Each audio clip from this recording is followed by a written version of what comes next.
اور اصل میں حضرت حسین کے قاتل وہ کوفی ہیں، وہ بزدل، وہ منافق جنہوں نے بیعت کر کے بیعت توڑی۔ اس کے بعد واقعہ ہرہ بھی ہوا جو واقعہ کربلا سے بھی بعض اعتبارات سے زیادہ بھیانک اور زیادہ گھناؤنا واقعہ ہے۔ بنو امیہ کی تاریخ ہے جس کو لوگ جانتے ہی نہیں۔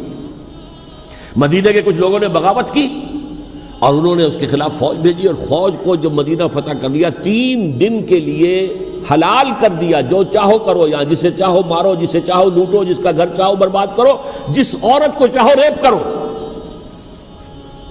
اور یہ مدینہ النبی کے اندر ہوا۔ تو کاٹ کھانے والی ملوکیت کے اندر بہت سے واقعات ہوئے۔ عبداللہ ابن زبیر کھڑے ہوئے، انہوں نے حکومت قائم کی تھی، لیکن یہ کہ وہ تو 6 سال کے لیے کامیاب بھی رہے، ایک حکومت قائم کی، بنو امیہ کے ہاتھ پر بیعت نہیں کی، بالآخر ان کی حکومت بھی ختم ہو گئی۔ پھر حضرت زید کھڑے ہوئے، انہوں نے بغاوت کی، وہ بھی ناکام رہ گئے۔ پھر بنو عباس میں کھڑے ہوئے حضرت نفس زکیہ، حضرت حسن رضی اللہ تعالیٰ عنہ کے اولاد میں سے، وہ بھی ناکام ہو گئے، شہید ہو گئے۔ انہوں نے عوام کو ایسا کھڑا کیا ہے کہ 20,000 سے لے کر 30,000 کے درمیان انسانوں نے جانیں دے دی۔ عورتوں کے جلوس نکلے، شیرخوار بچہ گود میں ہے عورت کے، اور گولی کھا رہی ہے اور مر رہی ہے، گر رہی ہے۔ آپ سوچئے زندگی کتنی عزیز ہوتی ہے، اور شیرخوار بچے کے لیے ماں کی جو زندگی ہے، اس ماں کو اپنی زندگی کتنی عزیز تر ہوگی کہ اپنے لیے نہیں تو اس بچے کے لیے مجھے جینا ہے، لیکن نہیں، گولیاں کھائیں اور گری۔ یہ جذبہ انہی میں ہے۔ واقعہ یہ ہے کہ اہل سنت کے اندر یہ جذبہ نہ ہونے کے برابر ہے۔ یہ میں واشگاف الفاظ میں کہہ رہا ہوں۔ پورے عالم اسلام میں صرف شیعہ ایران ایسا نکلا ہے کہ جس نے بادشاہت کا خاتمہ کیا، باقی سعودی عرب میں بادشاہت بیٹھی ہوئی ہے، ڈٹ کر بیٹھی ہوئی، اربوں ڈالر کا ایک ایک محل بنتا ہے ان بادشاہوں کا، اور سنی سن ہے، سن، کوئی حرکت نہیں۔ فرش التراب يضمني وهو غطاء، کہ وہ ایک شخص کا کارنامہ، وہ یہودی فتنہ گر، وہ روح مصدق کا بروز ہر قبا ہونے کو ہے اس کے جنوں سے تار تار۔ اسی طرح وہ عبداللہ ابن سبا یہودی فتنہ گر۔ آج اہل تشیع میں سے بعض حضرات کہتے ہیں کہ یہ عبداللہ ابن سبا یہ تو افسانوی شخصیت ہے، اس کی حقیقت کوئی تھی ہی نہیں، حالانکہ ان کی اپنی کتاب میں رجال کشی کے اندر اس کا ذکر موجود ہے، اور یہ بھی موجود ہے کہ حضرت علی رضی اللہ تعالیٰ عنہ نے اپنے عہد خلافت میں اسے زندہ جلوایا ہے۔ اس کی وجہ کیا تھی؟ یہ آیا مدینے کے اندر اسلام کا لبادہ اوڑھ کر، اس نے چند عقیدوں کی اشاعت شروع کی۔ سب سے پہلے حضرت علی تو خدا ہیں، گاڈ انکارنیٹ، اوتار کا تصور، جیسے ہندوؤں میں ہے رام چندر جی خدا کا اوتار، اور عیسائیت میں بھی پہلے گاڈ انکارنیٹ کا تصور تھا کہ حضرت مسیح خدا کا اوتار ہے، انکارنیشن آف گاڈ۔ تو اس نے کہا کہ حضرت علی تو خدا کا اوتار ہے، خدا ہے۔ نمبر 2، اس نے کہا کہ ہر نبی کا ایک وصی ہوتا ہے جس کے حق میں وہ وصیت کرتا ہے، تو حضور صلی اللہ علیہ وسلم کے وصی حضرت علی ہیں، لہذا خلیفہ تو اول روز سے حضرت علی ہیں، حضرت ابو بکر، حضرت عمر، حضرت عثمان یہ تو غاصب ہیں، اور حضرت عثمان کی خلافت تھی اس وقت تو خاص طور پر۔ پھر اس نے جو قبائلی عصبیت تھی اسے بھڑکایا۔ پرانی جو عصبیت چل رہی تھی قریش کے اندر، وہ 2 گھرانے ایک دوسرے کے مد مقابل تھے۔ دیکھیے، ایک ہوتا ہے قبیلہ، ایک ہوتا ہے گھرانہ۔ ہمارے پنجاب میں ایک قبیلہ ہے وٹو قبیلہ، اس کے گھرانے بہت سے، مانے کے، لالے کے، سجے کے، شامت کے، یعنی کوئی لالا تھا ان میں سے بڑا، ان کے بیٹے ہو گئے لالے کے، ان کی اولاد، خاندان یہ کہلاتے ہیں۔ قبیلہ ایک، یہ وٹو قبیلہ۔ تو قبیلہ تھا قریش، اس میں گھرانے بہت تھے، بنو ہاشم، بنو امیہ، بنو تیم، بنو عدی، یہ بہت سے گھرانے تھے۔ تو چوٹی کے 2 گھرانے جو تھے وہ بنو ہاشم اور بنو امیہ، ان کے درمیان چپقلش تھی، مقابلہ، مسابقت، اور یہ مسابقت فی الخیر بھی ہوتی تھی۔ اگر انہوں نے غریبوں کو کھانے کھلائے ہیں تو ہم ان سے بڑھ کر کھلائیں گے، اگر وہ حاجیوں کی خدمت کرتے ہیں تو ہم ان سے بڑھ کر کریں گے۔ تو ان کے اندر یہ مسابقت فی الخیر بھی تھی، لیکن چپقلش تھی کہ کوئی ہم سے آگے نہ نکل جائے، وہ سمجھتا تھا وہ آگے نہ نکل جائے۔ اس شخص نے اس پرانی عصبیت کو تازہ کیا کہ حضور تو بنو ہاشم میں سے تھے، لہذا خلافت حق ہے بنو ہاشم کا، یہ غاصب ہے۔ اس سے پہلے دو خلفاء جو تھے وہ نہ بنو ہاشم سے تھے نہ بنو امیہ سے تھے۔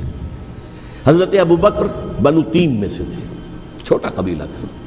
حضرت عمر بنی عدی میں سے تھے، وہ بھی چھوٹا قبیلہ تھا۔ یہ حضرت عثمان پہلے خلیفہ جو بنو امیہ میں سے تھے، جن کی پرانی چپقلش بنو ہاشم سے تھی، اب اس کو موقع مل گیا کہ پرانی قبائلی عصبیت کو بھڑکائے۔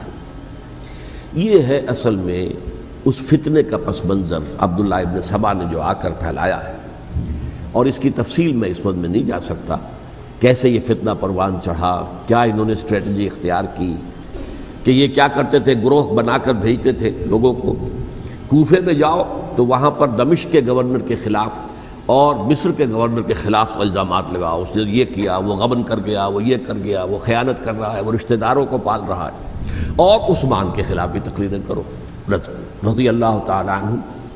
دمشق میں جاؤ تو کوفے کے گورنر کے خلاف، کیونکہ دمشق کے گورنر کے خلاف بات کرو گے تو لوگوں کو معلوم ہوگا کہ یہ جھوٹ بول رہے ہیں، لیکن یہ کہ وہاں تو تم بات کرو کوفے کے گورنر کے خلاف اور مصر کے گورنر کے خلاف اور حضرت عثمان کے خلاف۔ مصر میں جاؤ تو بات کرو کوفے کے اور شام کے گورنر کے خلاف اور حضرت عثمان کے خلاف۔ یہ انہوں نے ایسا اٹھایا، اور اس زمانے میں آپ کو معلوم ہے ذرائع رسل و رسائل تھے نہیں، نہ اس فتنے کی پتہ چل سکا جب تک کہ وہ فتنہ جو ہے پوری طرح برگ و بار لا کر تراور درخت نہیں بن گیا۔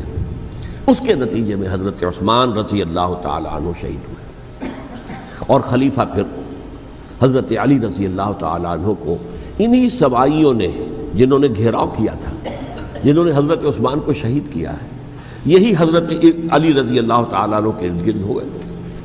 اور حضرت علی رضی اللہ تعالیٰ عنہ بھی نہیں چاہتے تھے خلافت کی بیعت لینا، لیکن آخر کیا کرتے؟ کیا وہ امت کو بغیر خلیفہ کے چھوڑ دیتے؟ حضرت زبیر سے کہا گیا، انہوں نے نہیں مانا، رد کر دی بات۔ حضرت طلحہ سے کہا گیا، انہوں نے نہیں مانا۔ حضرت علی سے کہا گیا، اب عشرہ مبشرہ میں سے یہی تو تھے نا، لہذا انہوں نے تسلیم کر لیا، خلافت ہو گئی۔ لیکن اس کے بعد جو خانہ جنگی ہوئی ہے، اس خانہ جنگی کے نتیجے میں نوٹ کر لیجئے کہ 1,00,000 کے قریب مسلمان ایک دوسرے کی تلواروں اور نیزوں اور برچھیوں اور تیروں سے ختم ہو گئے، ہلاک ہو گئے۔ یہ ہماری تاریخ کا تاریک ترین باب ہے۔ 5 سال، 4.5 سال حضرت علی کی خلافت کے، اور 6 مہینے حضرت حسن کی خلافت کے رضی اللہ تعالیٰ عنہ۔ اس سے کیا ہوا کہ ایک طرف تو اسلام کی جو توسیع ہو رہی تھی، تھمتا نہ تھا کسی سے سیل رواں ہمارا، وہ سیلاب رک گیا، انٹرنل سیبوٹاج ہو گئی نا، اب تو اندر ہی آپس ہی میں اگر دست و گریبان ہو گئے تو باہر اب کیا توسیع کرتے ہیں، وہ توسیع کا عمل رک گیا۔ اور یوں سمجھیے کہ جیسے ٹرک اگر کبھی چل رہا ہو، بھرا ہوا ہو، لوڈڈ، اور وہ چڑھائی چڑھ رہا ہو، تو اگر کہیں موشن ٹوٹ جائے، ٹرک کو رکنا پڑے، تو ڈرائیور کے جان پر بن جاتی، اس لیے کہ اس کو دوبارہ سٹارٹ کرنا، اور جبکہ وہ چڑھائی پر ہے، انکلائن پر ہے، آسان کام نہیں ہوتا، خطرہ ہوتا ہے وہ پیچھے جو ہے وہ نہ جائے۔ اور پہاڑی علاقوں میں آپ کو معلوم ہے ذرا پیچھے چلے جانے کا مطلب جو ہے بہت خطرناک جو ہے نتیجہ نکل سکتا ہے۔ بہرحال حضرت علی رضی اللہ تعالیٰ عنہ نے اپنے خلافت میں ایک کام یہ کیا، اب اس کی کیا مصلحتیں تھیں یہ تو انہی کے علم میں ہوگا، ہم قیاس کر سکتے ہیں، میں اس میں نہیں جانا چاہتا۔ ابھی تک خلافت کا مرکز تھا مدینہ منورہ، حضرت ابوبکر، حضرت عمر، حضرت عثمان، وہیں جہاں حضور صلی اللہ علیہ وسلم رہے تھے اور جہاں پر کہ حضور مدفون تھے۔ لیکن حضرت علی نے اپنا مرکز جو ہے وہ کوفہ بنا دیا۔ اچھا، اس کی ایک ظاہری وجہ یہ سمجھ میں آتی ہے کہ اسلام کا جو پھیلاؤ ہو گیا تھا، وہ سلطنت اتنی وسیع ہو گئی تھی کہ مدینہ منورہ بہت جنوب میں اور بڑے صحرا کو عبور کر کے جانا ہوتا تھا۔ کوفہ جبکہ ایسی مقام پر تھا کہ جہاں سے مشرقی راستہ جا رہا ہے ایران کو، عراق کے اندر تو ہے وہ شہر کوفہ، اور پھر ایران اور خراسان اور ہندوستان کو راستہ جا رہا ہے، وہیں سے شمال کی طرف جا رہا ہے، شام کی طرف اور ترکی کی طرف، اور وہاں سے پھر یہ کہ مغربی افریقہ کو بھی کنٹرول کرنا، جو شمالی افریقہ کو، وہ بھی آسان تھا۔ بہرحال حضرت علی نے کوفہ کو اپنا مرکز بنایا، اور نتیجہ یہ ہوا کہ سبائیوں کا بھی مرکز وہی بن گیا، چونکہ انہوں نے اپنے آپ کو گردا گرد رکھا حضرت علی کے رضی اللہ تعالیٰ عنہ۔ اب ظاہر بات ہے کسی پرٹیکولر پرسن کے خلاف تو کوئی مقدمہ موجود تھا نہیں، بلکہ جب جنگ جمل ہو رہی تھی، ابھی جنگ نہیں ہوئی تھی، حضرت عائشہ، حضرت طلحہ، حضرت زبیر وہ لے کر آئے تھے ایک لشکر اس مطالبے کے لیے کہ حضرت عثمان کے قاتلوں کو سزا دی جائے، قصاص لیا جائے۔ حضرت علی رضی اللہ تعالیٰ عنہ سے گفت و شنید ہو رہی تھی، حضرت علی جو ہے اس پر آمادہ ہو گئے کہ ٹھیک ہے، میں جو بھی قاتلین عثمان ہیں ان کو گرفتار کر کے سزا دوں گا۔ عین اسی وقت کوفے کی مسجد کے اندر جو ہے 10,000 کا مجمع کھڑا ہو گیا، ہم سب قاتل عثمان ہیں، لو ہم سے بدلہ کہاں سے لوگے۔ اور انہوں نے کیا کیا، جاتے ہی جنگ چھیڑ دی، جب چھڑ جائے تو یا مرو یا مارو، اس کے سلاوہ تو کوئی چارہ کار ہوتا ہی نہیں۔ ایک رات میں 10,000 مسلمان شہید ہوئے، جن میں 2 عشرہ مبشرہ میں سے حضرت زبیر اور حضرت طلحہ رضی اللہ تعالیٰ عنہ۔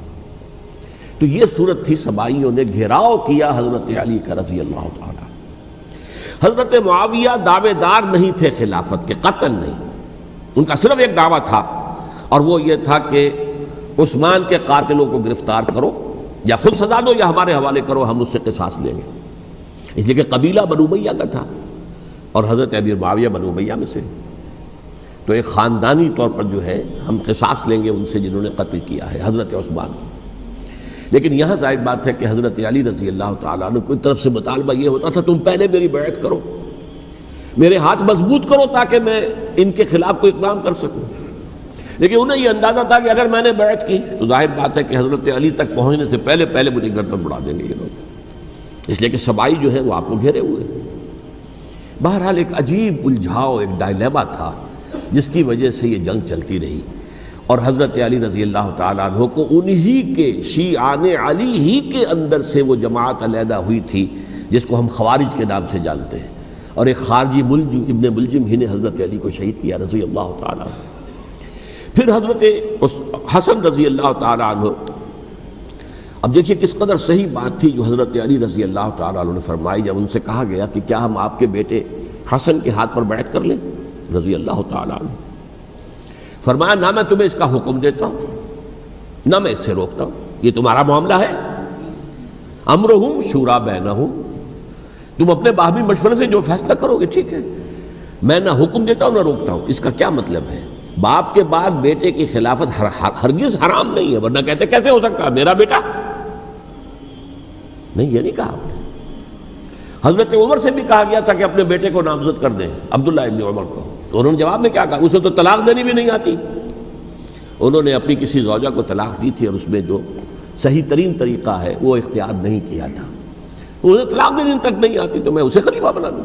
یہ نہیں کہا تھا کہ باپ کے بعد بیٹا خلیفہ نہیں ہو سکتا، یہ تو نہیں تھا، کہیں حرام نہیں ہے، نہ کتاب و سنت میں، نہ کوئی حدیث ہے، نہ کہیں قرآن مجید میں۔ تو حضرت علی نے بھی فرمایا رضی اللہ تعالیٰ، نہ میں روکتا ہوں نہ حکم دیتا ہوں، یہ تمہارا اپنا معاملہ ہے۔ بہرحال حضرت حسن رضی اللہ تعالیٰ عنہ نے حضرت امیر معاویہ سے صلح کر لی، خلافت ان کے سپرد کر دی۔ دیکھیے میں حضرت ابوبکر، حضرت عمر، حضرت عثمان، حضرت علی کے ساتھ حضرت حسن کے دور خلافت کو بھی خلافت راشدہ میں سے سمجھتا ہوں، اور تبھی 30 سال پورے ہوتے ہیں اس حدیث کے مطابق کہ حضور نے فرمایا خلافت 30 برس رہے گی، پھر ملوکیت آ جائے گی۔ تو حضرت حسن کا بہت بڑا کارنامہ یہ ہے کہ اس خانہ جنگی کا دروازہ بند کر دیا، اور یہ پیشن گوئی تھی حضور کی صلی اللہ علیہ وسلم حضرت حسن کو، جب بچے تھے حضور کے انتقال سے پہلے، میرا یہ بیٹا مسلمانوں کے 2 گروہوں میں صلح کرائے گا، یہ حضور کی پیشن گوئی تھی، اور وہ پیشن گوئی حضرت حسن کے علم میں بھی ہوگی یقیناً۔ بہرحال انہوں نے صلح کی حضرت امیر معاویہ کے ساتھ رضی اللہ تعالیٰ عنہ، خلافت ان کے حوالے کر دی، اور کچھ شرائط تھیں طے ہو گئی، اللہ خیر صلی اللہ۔ حضور کی تو یہ پیشن گوئی جو ہے صحیح ثابت ہوئی کہ میرا یہ بیٹا مسلمانوں کے 2 بڑے گروہوں کے درمیان صلح کرا دے گا، اور سبائیوں نے انہیں تانے دیے، یا عار المومنین، اے مومنوں کے لیے موجب عار، موجب شرم، تم نے بزدلی دکھائی ہے، تم نے امیر معاویہ کو خلیفہ تسلیم کر لیا، تم نے بزدلی دکھائی، معاذ اللہ ثم معاذ اللہ ثم معاذ اللہ۔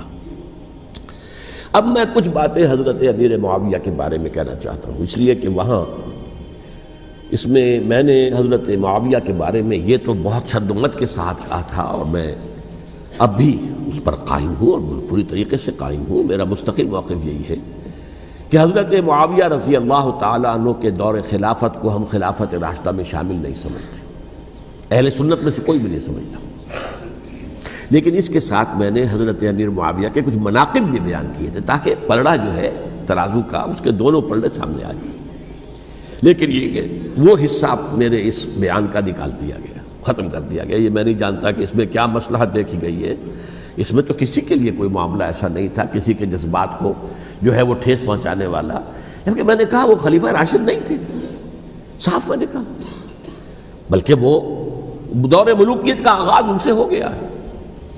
بلکہ جب ایک صاحب نے یہ کہا کہ کربلا کے بعد سے دور ملوکیت آ رہی تھی تو میں نے کہا نہیں جناب، دور ملوکیت تو 20 سال پہلے پوری ہو چکی تھی، شروع ہو چکی تھی. حضرت امیر معاویہ کے بھی 20 سال جو ہے وہ دور ملوکیت میں شمار ہوتے. انہیں کسرى العرب بھی کہا گیا، عرب کے کسریٰ جو شہنشاہ ایران کا خطاب تھا، حضرت معاویہ رضی اللہ تعالیٰ عنہ کو کسرى العرب کہا گیا، عرب کا کسریٰ یہ. لیکن دوسری طرف یہ ہے کہ وہ صحابی رسول ہیں رضی اللہ تعالیٰ، حضور کے برادر نسبتی بھی ہیں، حضور کے سالے ہیں. ان کی ہمشیرہ ام حبیبہ حضور کی زوجہ محترمہ ہیں، ام المومنین ہیں، ام حبیبہ رضی اللہ تعالیٰ عنہ. پھر کس قدر معتمد علیہ تھے حضور کے کہ کاتبان وحی میں شامل تھے. وحی کی کتابت کرنے والے چند لوگ تھے جنہیں کہ حضور کہتے تھے کہ اب یہ آیت لکھ لو. ان میں سے ایک امیر معاویہ بھی رضی اللہ تعالیٰ. تو بڑے توازن کی ضرورت ہے. دیکھیے صحابہ کرام کا جہاں تک تعلق ہے، اہل سنت کا موقف یہ ہے کہ صحابہ تو کلہم عدول، صحابہ سب کے سب نیک نیت ہیں اور ان کی روایت جو ہے قبول کی جائے گی، رد نہیں کی جائے گی، ان پر کوئی جرح و تعدیل نہیں ہوگی.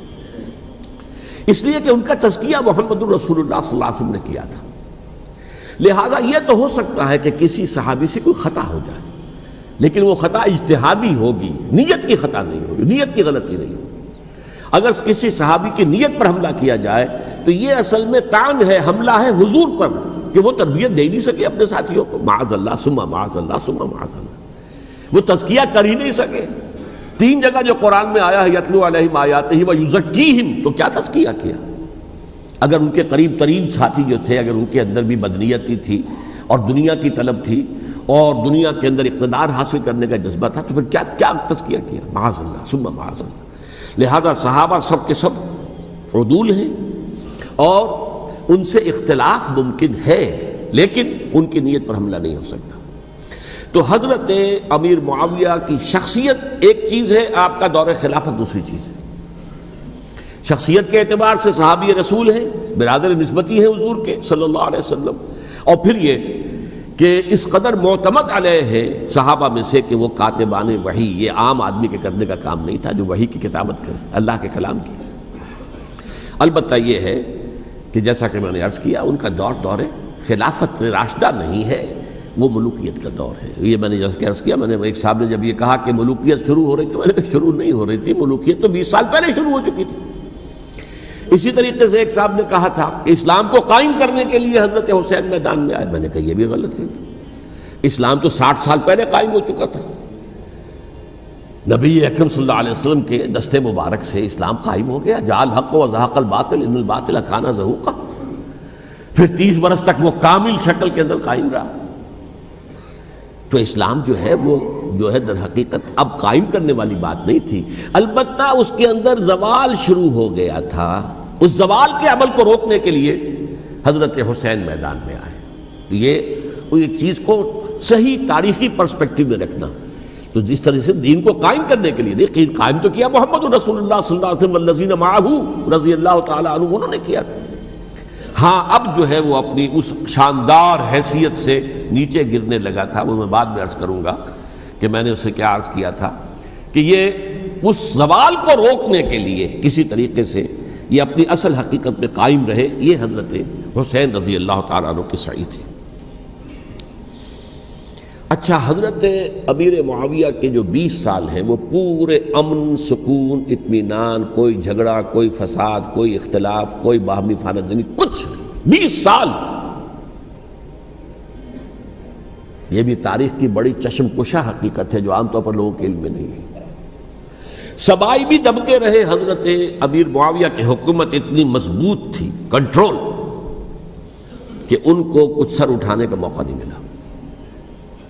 موجود تھے، دب کے رہے. جیسا کہ میں نے کہا ریولوشن کے آخری مرحلے پر آ کر جو مخالفین ہیں وہ دب جاتے ہیں کہ پھر دیکھیں گے موقع ملے گا تو پھر لیں گے ان سے حساب کتاب. 20 سال رہے ہیں پورے امن کے. 10 سال کے بعد یعنی درمیان میں ہے حضرت امیر معاویہ کا عہد خلافت. ایک صحابی جو کہ بزرگ صحابہ میں سے ہیں، مغیرہ ابن شعبہ رضی اللہ تعالی عنہ، وہ آتے ہیں اور وہ کہتے ہیں کہ دیکھیے امیر المومنین، کتنی بڑی خانہ جنگی رہی تھی مسلمانوں کی آپس میں، اور اب بھی اگر آپ کسی کو نامزد کیے بغیر چھوڑ گئے امت کو تو پھر خانہ جنگی ہو جائے.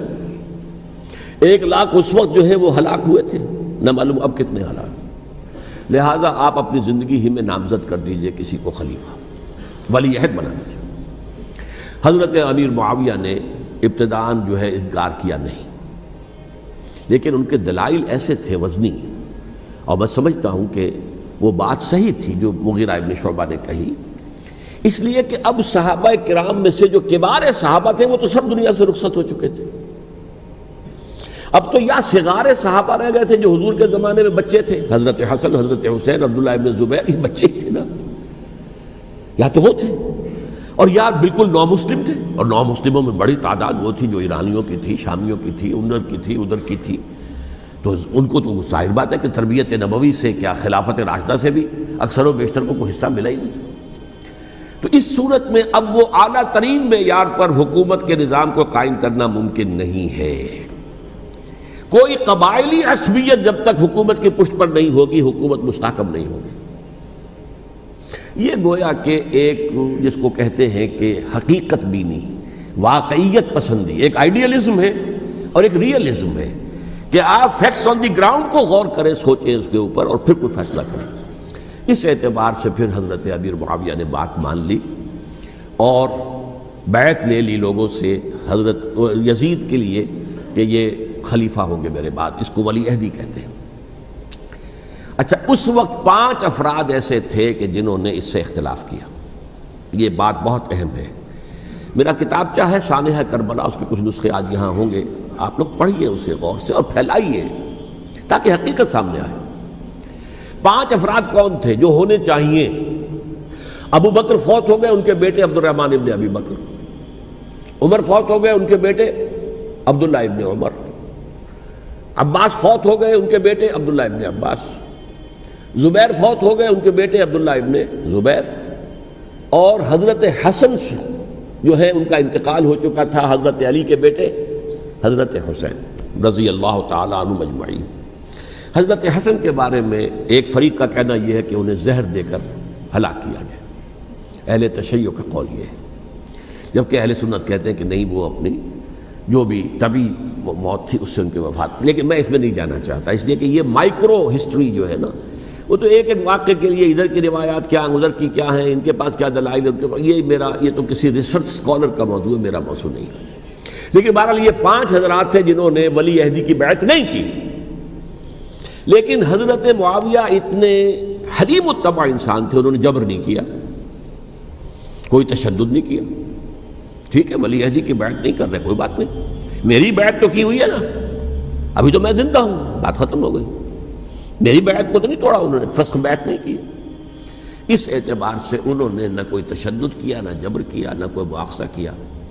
لیکن جب امیر معاویہ کا انتقال ہو گیا، اب ولی عہدی کی بجائے وہ اب خلافت کی بیعت ہوئی. سب لوگوں نے بیعت کر لی. ان 5 میں سے ایک فوت ہو چکے تھے. حضرت عبد الرحمن ابن ابی بکر فوت ہو چکے رضی اللہ تعالی.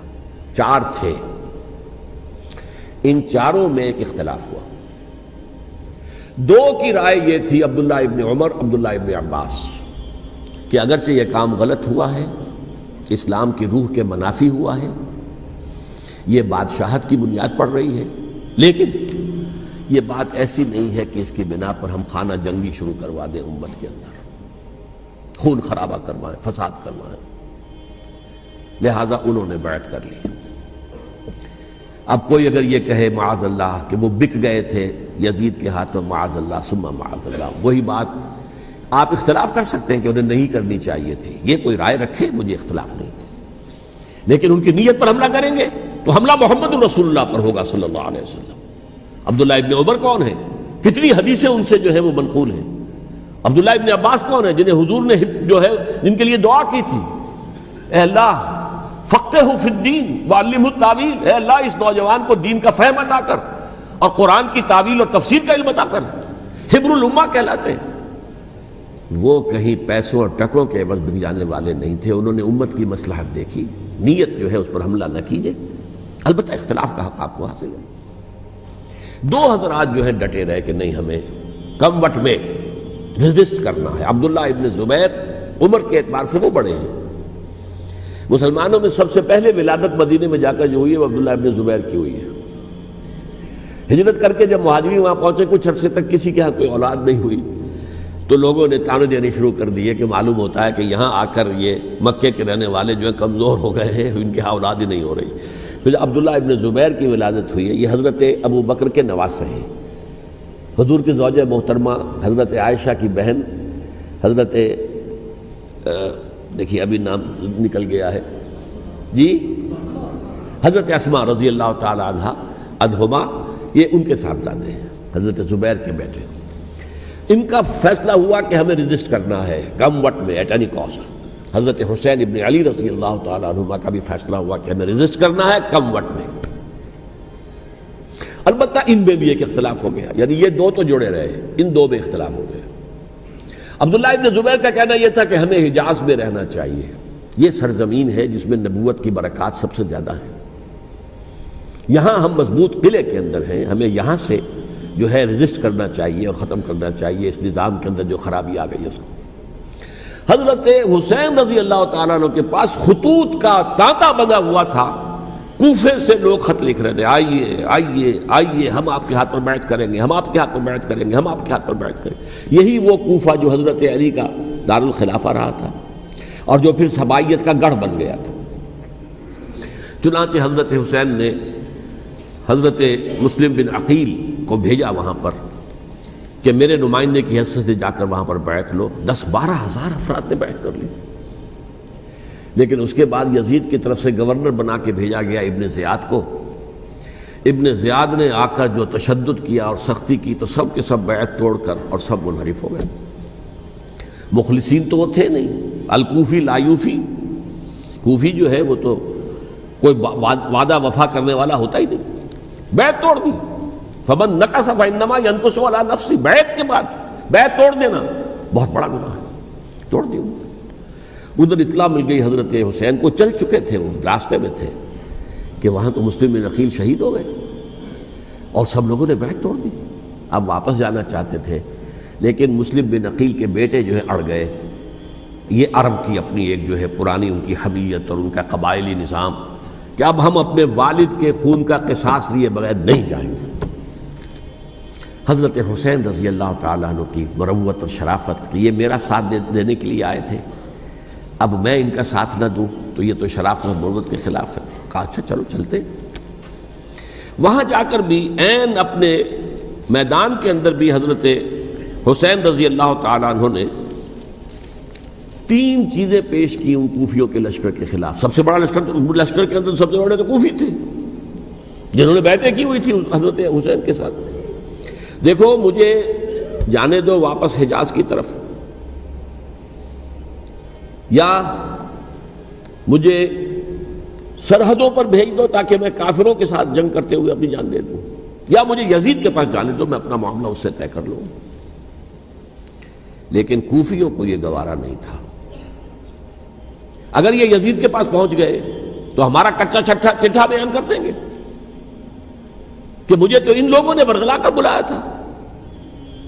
اس لیے کہ دیکھیے حضرت امیر معاویہ کے 20 سالوں کے دوران میں بتا چکا ہوں ان کی حکومت اتنی مستحکم تھی کہ اس کے خلاف کوئی فتنہ اٹھانا ممکن نہیں تھا. اب چونکہ ایک چینج اوور ہوا تھا، اور چینج اوور میں آپ کو معلوم ہوتا ہے کہ ایک جس کو کہتے ہیں every thing is in the melting پاٹ، ابھی تو یہ درمیان کے اندر معاملہ ہے، تو انہیں موقع ملا. سر اٹھایا حضرت حسین رضی اللہ تعالیٰ عنہ کو، جو خطوط لکھے جس کے کہ تھیلے کے تھیلے اور بوریوں کی بوریاں بھری ہوئی حضرت حسین کے ساتھ تھی، وہ کہا کہ آئیے ہم آپ سے بیعت کریں گے. انہوں نے نہیں مانا. اور اصل میں حضرت حسین کے قاتل وہ کوفی ہیں، وہ بزدل، وہ منافق جنہوں نے بیعت کر کے بیعت توڑی اور اب وہ آ گئے کہ اگر یہ حسین رضی اللہ تعالیٰ عنہ بچ کر کہیں یزید کے پاس پہنچ گئے تو پھر ہمارا کچا چٹھا جو ہے وہ سامنے آ جائے گا اور ہماری پھر شامت آ جائے گی، لہذا انہوں نے قتل کیا حضرت حسین کو رضی اللہ تعالیٰ عنہ۔ ایک بات جو علامہ ڈاکٹر قلب صادق نے فرمائی، اور میرے علم میں یہ بات پہلے نہیں تھی، وہ یہ کہ حضرت حسین کے قتل کا فتویٰ ایک بہت بڑے مفتی نے دیا تھا۔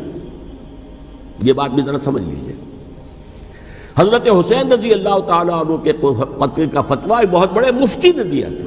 کیوں دیا تھا؟ اس لیے کہ حضور کی احادیث موجود ہیں کہ جب ایک شخص کی ایک خلیفہ کی بیعت ہو جائے تو دوسرا اگر کھڑا ہو تو اسے قتل کر دو، کھلی حدیث۔ اسی لیے ایک بہت بڑے مفسر بھی ہیں، فقیہ بھی ہیں، قاضی ابن العربی رحمۃ اللہ علیہ، ایک ابن عربی ہیں الف لام کے بغیر، ابن عربی، وہ بہت بڑے صوفی ہیں، فلسفی ہیں، اندلس کے ہیں۔ یہ قاضی ابن العربی ہیں جنہوں نے قرآن کی ایک تفسیر لکھی ہے اس اعتبار سے کہ صرف ان آیات کی تفسیر جن سے کہ فقہی احکام جو ہیں ان کا استنباط ہوتا ہے۔ یہ دو تفسیریں اس طور سے لکھی گئی ہیں قرآن مجید کی، احکام القرآن ان کا نام ہے دونوں کا، جن میں سے ایک جو ہے قاضی ابن العربی کی ہے۔ ان کا ایک جملہ نقل ہوتا ہے، قتل الحسین بسیف جدہ، حسین قتل ہو گئے اپنے ہی نانا کی تلوار سے۔ وہ تلوار کیا تھی؟ جب کسی کی بیعت ہو چکی ہو پھر کوئی کھڑا ہو مدعی خلافت، قتل کر دو۔ میرے نزدیک حضرت حسین مدعی خلافت نہیں تھے، یہ بات اس وقت سامنے لوگوں کے نہیں آئی، بلکہ حکومت نے یہ باور کرا دیا کہ یہ تو باغی ہے، یہ مدعی ہے خلافت کے۔ انہوں نے تو دعویٰ نہیں کیا خلافت کا، وہ تو صرف اس عمل کو روکنے کے لیے میدان میں آئے تھے۔ اور اس بات کو اچھی طرح سمجھ لیجئے کہ اس وقت تک یہ جو تصور آج ہمارے پاس ہے کہ ریاست علیحدہ ہے، حکومت علیحدہ ہے، state of Pakistan, we are loyal to the state of Pakistan, ہم ریاست پاکستان کے وفادار ہیں، گورنمنٹ آف پاکستان کے وفادار نہیں ہیں۔ We are not loyal to the government. Government تو کبھی بے نظیر کی تھی، ہم اس کے خلاف تحریک چلا رہے تھے، یا کبھی کسی اور کی تھی اس کے خلاف تحریک چل رہی ہے، یا کبھی ضیاء الحق کی تھی اس کے خلاف تحریک چل رہی ہے۔ گورنمنٹ کو بدلنا تو عوام کا حق ہے، آج، اس وقت نہیں تھا۔ اس وقت ریاست اور حکومت کا کوئی فرق نہیں تھا، لہذا جو حکومت سے اختلاف کرے گویا کہ باغی ہے۔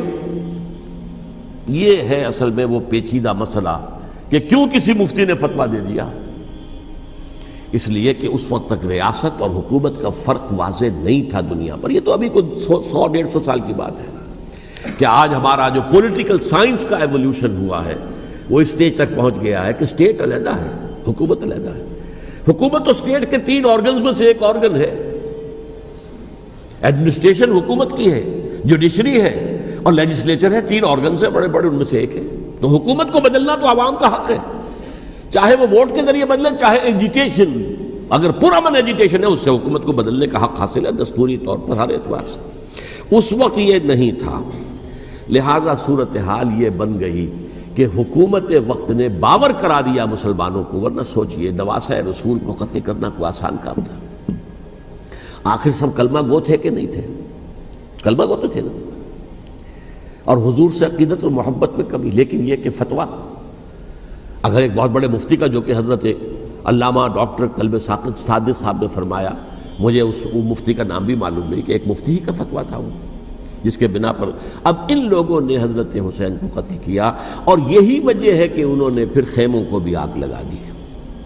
وائی، حالانکہ دیکھیے اگر دشمنی کا انتقام ہوتا تو حضرت علی بن حسین جو بیمار تھے، جو بعد میں زین العابدین رحمۃ اللہ علیہ کے نام سے پھر یہ اہل تشیع کے چوتھے امام معصوم ہیں، حضرت علی، حضرت حسن، حضرت حسین، اور پھر حضرت علی بن حسین زین العابدین رحمۃ اللہ علیہ، کیا ان کو بھی قتل کر دیتے؟ حضرت حسین کی نسل ہی ختم ہو جاتی، لیکن نہیں کیا۔ آگ کیوں لگائی؟ آگ اس لیے لگائی کہ وہ جو ڈاکومنٹری پروف ہے ہماری غداری کا یزید کے خلاف حضرت حسین کو جو ہم نے دعوت دی، وہ جو ڈاکومنٹری پروف خطوط کی شکل میں موجود ہے وہ ختم ہو جائے، ڈسٹرائے ہو جائے۔ اس کے لیے انہوں نے خیموں میں آگ لگائی۔ بہرحال یہ ہے تاریخی پس منظر، یہ اسی سبائی فتنے کا تسلسل ہے جس نے سب سے پہلے حضرت عثمان کی جان لی رضی اللہ تعالیٰ عنہ. 5 سال تک مسلمانوں میں خانہ جنگی رکھی. حضرت علی کو پھر شہید کیا، اور اس کے بعد جو ہے 20 سال حضرت امیر معاویہ کے تو سر نہیں اٹھا سکے، لیکن پھر جب ایک چینج اوور ہو رہا تھا تو اس وقت انہوں نے موقع غنیمت سمجھا کہ اب کھڑے ہو جاؤ اور اب دوبارہ ایک فتنہ جو ہے اس کو امت کے اندر پیدا کر دو. اچھا، اس معاملے میں ایک بات جو میں نے وہاں کہی کہ ہمارے ہاں شاعرانہ جو مبالغہ آمیزی ہے، یہ میری گفتگو کا حصہ انہوں نے حذف کر دیا ہے. اور میں نے ایک سنی شاعر، بہت بڑے عالم، جن کے حوالے سے آج بھی میری تقریر ہوگی خالق جناح ہال میں، مولانا محمد علی جوہر کے ایک شعر کے حوالے سے کہا کہ قتل حسین اصل میں مرگ یزید ہے، اسلام زندہ ہوتا ہے ہر کربلا کے بعد. میں نے کہا بالکل محمل شعر ہے، اسلام مرا ہی نہیں تھا، زندہ ہونے کا کیا سوال. اور اگر کسی درجے میں مزمحل یا زخمی ہوا تھا تو وہ تو رہا، کربلا کے بعد بھی رہا، یزید کی حکومت بھی رہی، بنو امیہ کی حکومت بھی چلی، کوئی تبدیلی تو نہیں آئی. یہ کیا کہہ رہے ہیں؟ اسلام زندہ ہوتا ہے کربلا کے بعد. میں نے کہا اسلام مرا نہیں تھا. جیسے میں نے یہ کہا کہ ملوکیت جو ہے وہ اب شروع نہیں ہوئی، ملوکیت تو 20 برس پہلے شروع ہو چکی تھی حضرت امیر معاویہ کے. لیکن ظاہر بات ہے کہ حضرت حسن نے، حضرت حسین نے اس کو قبول کیا، اور حضرت حسین نے تو پھر 10 سال تک ولی عہدی جو تھی چاہے بیعت نہیں کی لیکن اس کے خلاف میدان میں آ کر چیلنج تو نہیں کیا. اس اعتبار سے یہ معاملہ جو ہے اسلام زندہ ہوتا ہے کربلا کے بعد، یہ بے تکی بات ہے. ہاں، حضرت شاہ اسماعیل شہید رحمۃ اللہ علیہ کی اگر میں تشبیہ کو، تمثیل کو سامنے رکھوں تو اسلام کی عمارت 6 منزلہ ہے، 6ٹھی منزل ٹاپ کی وہ گر گئی، 5 منزلیں انٹیکٹ تھیں، اسلام مرا نہیں تھا. عدالت میں شریعت کے مطابق فیصلے ہو رہے تھے، قاضی تھے، مفتی تھے، شریعت نافذ تھی، اسلام کہاں مرا تھا. جبکہ خود کہہ رہے ہیں علامہ کلب صادق کے ایک مفتی کے فتوے سے ہی حضرت حسین کو قتل کیا گیا. اب وہ مفتی کی رائے، اس کی بدنیتی ہو، جو بھی ہو، وہ جانے، اللہ جانے. لیکن عام مسلمان کیا کریں؟ اس پہلو سے اسلام مرا نہیں تھا. ہاں، ایک منزل گر گئی تھی، وہ گری رہی، 1000 برس تک گری رہی، یہاں تک کہ آ کر مغربی امپیریلزم نے اس کے گرایا، ملوکیت کا معاملہ ختم کیا، اور وہ جبرین ملوکیت دوسری آ گئی. ورنہ وہی بادشاہی چلی ہے. بلکہ دور بنو امیہ میں وہ بادشاہی پوری طرح اس نے بالوں پر نہیں نکالے تھے، اصل بالوں پر تو اس نے نکالے ہیں دور بنو عباس میں آ کر. اور پھر سلاطین جو ہے ترک، جو ترک خلفاء ہے، ان کا بھی بادشاہت تھی، اور کیا تھا، وہ خلافت تو نہیں تھی. تو یہ تو اسلام میں جو بھی نقص واقع ہو گیا تھا، کبھی واقع ہو گئی تھی، وہ جو کی تو برقرار رہی.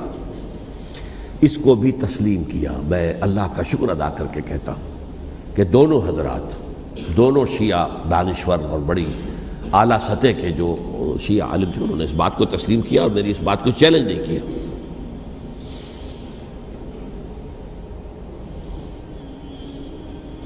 اصل میں تیسری بات میں نے یہ کہی کہ دیکھیے حضرت حسین رضی اللہ تعالی عنہ کی اس شہادت کے بعد،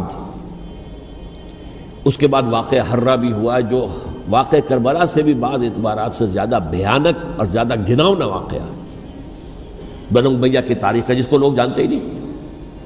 مدینہ کے کچھ لوگوں نے بغاوت کی اور انہوں نے اس کے خلاف فوج بھیجی، اور فوج کو جب مدینہ فتح کر لیا، 3 دن کے لیے حلال کر دیا، جو چاہو کرو، یہاں جسے چاہو مارو، جسے چاہو لوٹو، جس کا گھر چاہو برباد کرو، جس عورت کو چاہو ریپ کرو.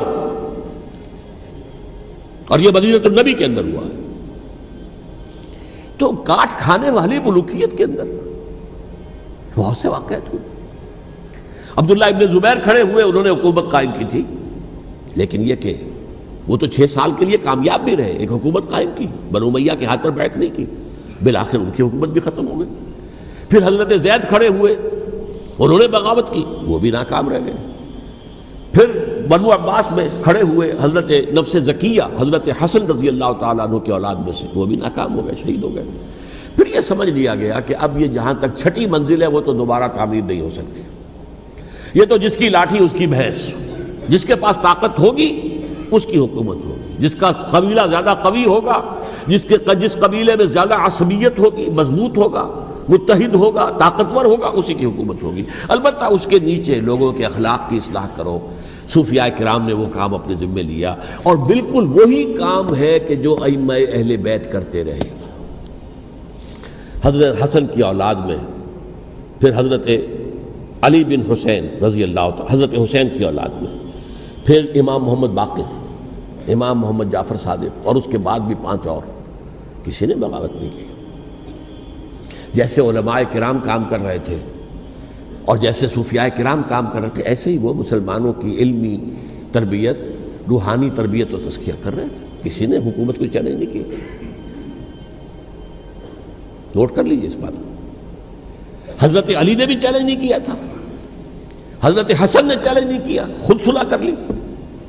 تو ائمہ اہل بیت جو 12 یہ گنتے ہیں، جن میں سے آخری جو ہے حضرت مہدی کو تو ابھی ظاہر ہونا ہے، ان کے عقیدے کے مطابق وہ روح پوش ہیں، وہ ظاہر ہوں گے، لیکن 11 حضرات کے بارے میں یہ کہ حضرت حسین کے سوا کسی نے بھی چیلنج نہیں کیا وقت کے نظام میں، اور حضرت حسین نے بھی اس مغالطے پر کیا کہ کوفی ساتھ دیں گے، اور یہ موقع ہے کہ یہ جو 6ٹھی منزل اسلام کی گر گئی ہے اسے دوبارہ تعمیر کر دیا جائے۔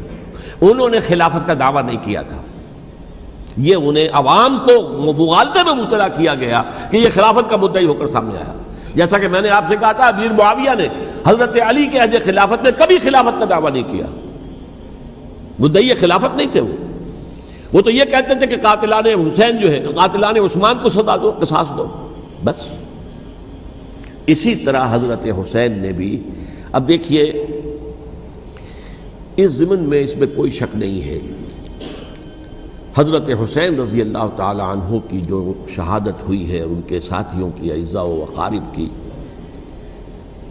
تاریخ انسانی میں یہ عزم، ہمت، شجاعت، مثابرت، صبر، استقلال، استقامت، اس کی بہت روشن مثال ہے، بہت روشن مثال ہے، بہت روشن مثال ہے، لیکن اس سے تاریخ کی رفتار پر کوئی اثر نہیں پڑا۔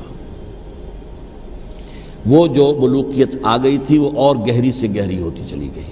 واقعہ کربلا کے بعد تو واقعہ ہررا ہوا میں نے گنوا دیا، اس سے زیادہ تو میرے خیال میں کہ اور ہمارے لیے لائق شرم جو ہے کوئی واقعہ ہے ہی نہیں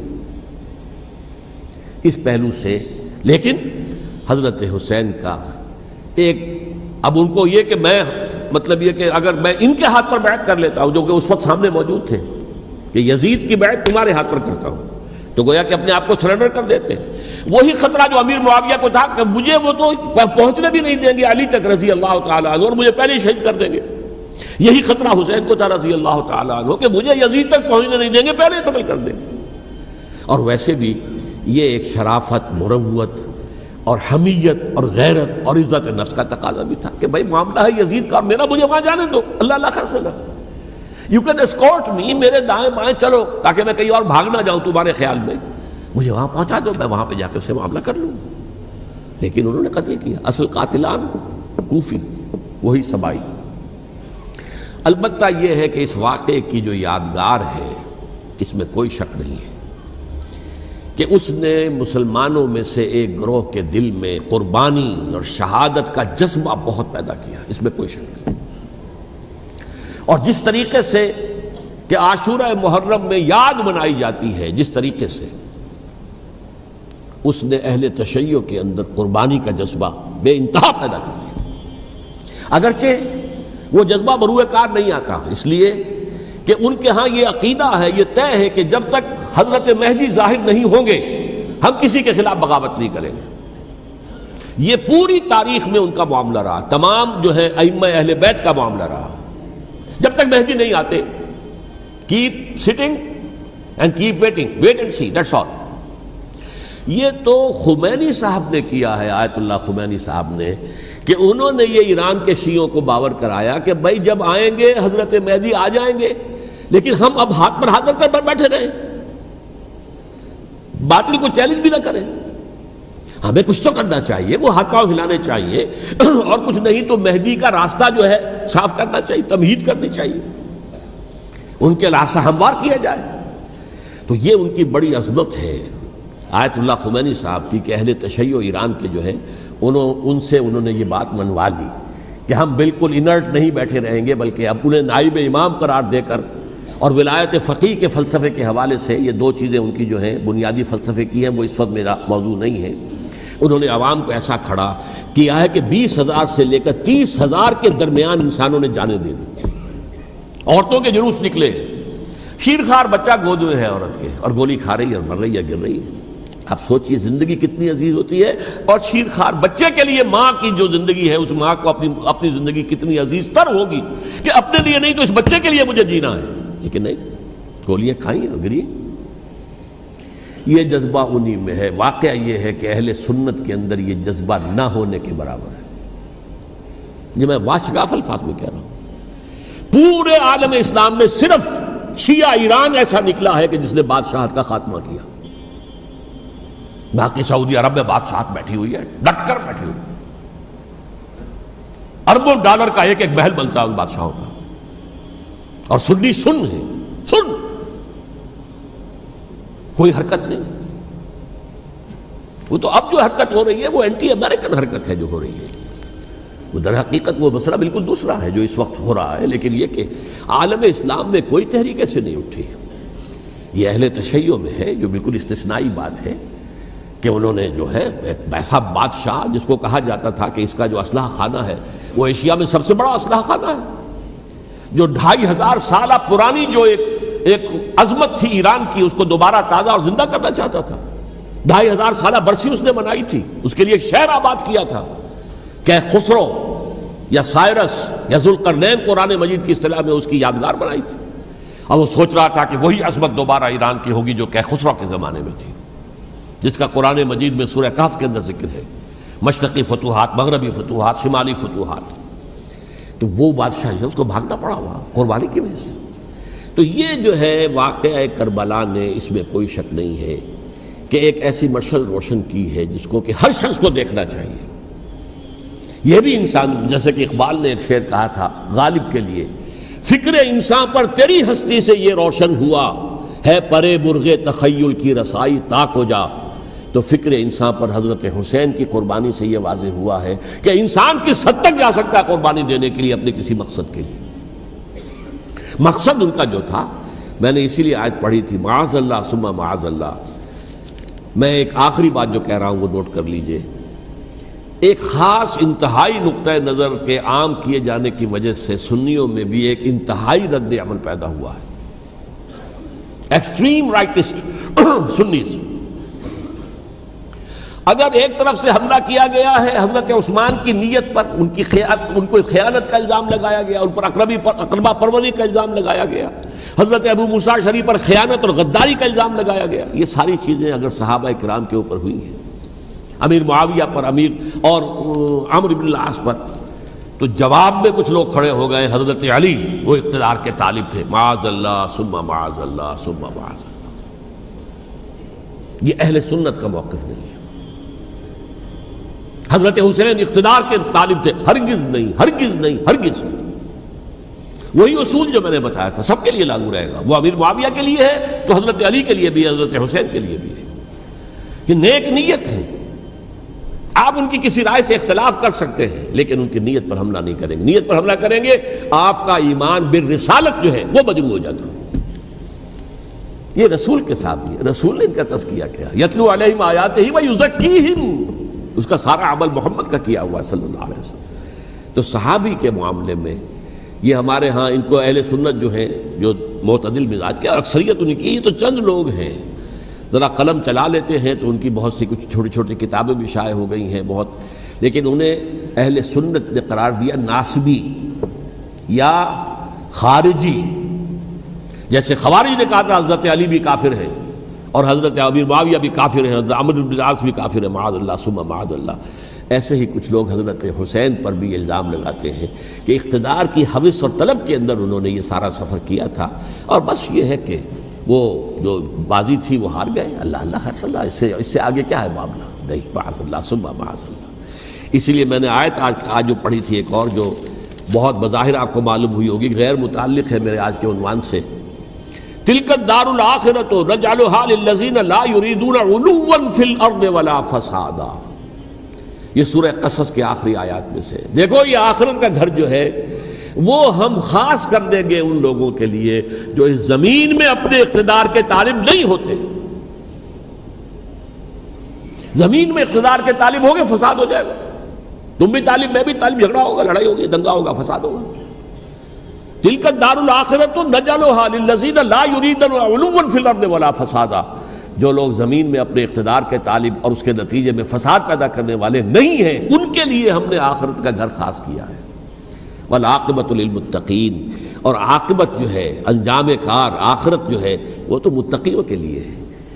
اسی میں آئیں گے سب صحابہ کرام، خواہ وہ حضرت علی ہے رضی اللہ تعالیٰ عنہ، اور خواہ وہ حضرت امیر معاویہ ہیں، حضرت عثمان ہیں رضی اللہ تعالیٰ عنہما، خواہ حضرت حسن ہیں، حضرت حسین ہیں رضی اللہ تعالیٰ عنہما، خواہ عبداللہ ابن زبیر ہیں، خواہ عبداللہ ابن عباس ہیں، خواہ عبداللہ ابن عمر ہیں رضی اللہ تعالیٰ عنہم اجمعین. اس اصول کو سامنے رکھ کر اختلاف آپ کر سکتے ہیں کسی سے بھی، لیکن کسی کی نیت پر حملہ کریں گے تو اصل میں آپ کا ایمان بالرسالت مجروح ہو جائے گا.